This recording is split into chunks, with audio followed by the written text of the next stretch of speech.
our study is the effects of accents on speakers' credibility. My name is Marta and Kaye. And my name is Kaye. First of all, we're going to talk about background information. Our study is on the effects of accents on speakers' credibility, which is related to the field of psycholinguistics. Psycholinguistics studies the relationship between linguistic behavior and mental processes. The first study I'm going to talk about was conducted by Dalbach, Wan, Nass, and Alwyn in 2007. They found what they call the similarity attraction effect, which suggests that listeners perceive speakers who have an accent similar to their own as more credible.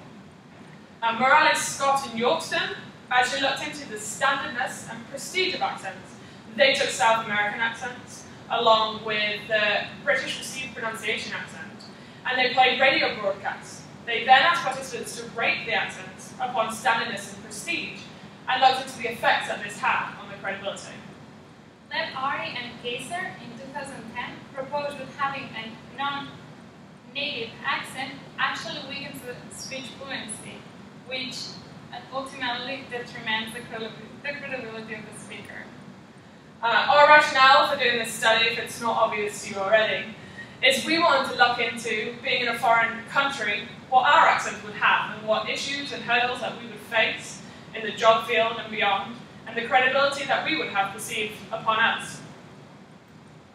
As far as demographics, our sample was made of 65 participants. The age range of these participants was from 18 years old to 27 years old, and the average age was 19.92 years. As far as sex, we had 54 females participating in our study and 11 males. There were 20 freshmen, 20 sophomores, 16 juniors, 7 seniors, and 2 others. For our procedure, participants listened to a recording and then filled out a survey. Our independent variable was the type of accent, so we played the recording in a British accent, in an American accent, and in a Spanish accent, all in the English language. Our dependent variable was the credibility score that was attributed to the speaker. Our operational definition of the credibility score was actually the sum of the 5 focus questions that we asked on the survey, and then they were averaged out to measure the credibility of each speaker.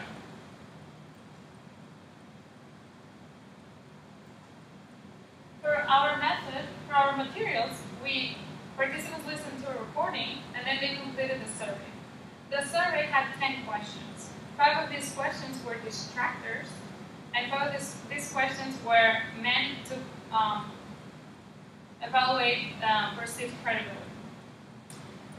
The intended questions to perceive credibility were: the lecturer was an expert in the field, the speaker was credible, the lecturer was competent, the speaker seemed trustworthy, the lecturer provided important information. For our results, the credibility score, we ran a one-way analysis of variance, and we found for the credibility score that the type of accent had a significant effect on the credibility score rated by the participants. That was between the American accent, which was rated significantly higher for credibility score than the Spanish accent. There was also a significant effect between the British accent and the Spanish accent, with the British accent being rated significantly higher than the Spanish accent.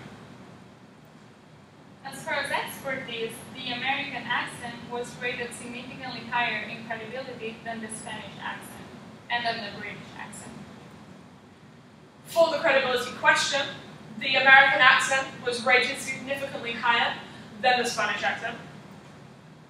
As far as competency, both the American and the British accents were rated significantly higher in credibility than the Spanish accent. And for the trustworthy question, we had a significant effect between the American accent and the Spanish accent, with the American accent being rated significantly more trustworthy than the Spanish accent. And for our discussion, we looked back and saw that the American and the British accent were equal. We think that's because there was, as we mentioned, the similarity attraction effect. With most of our sample being American college students, we feel that the American was rated as high due to that. The British accent rated as high due to the standardness and prestige of the accent mentioned in our introduction.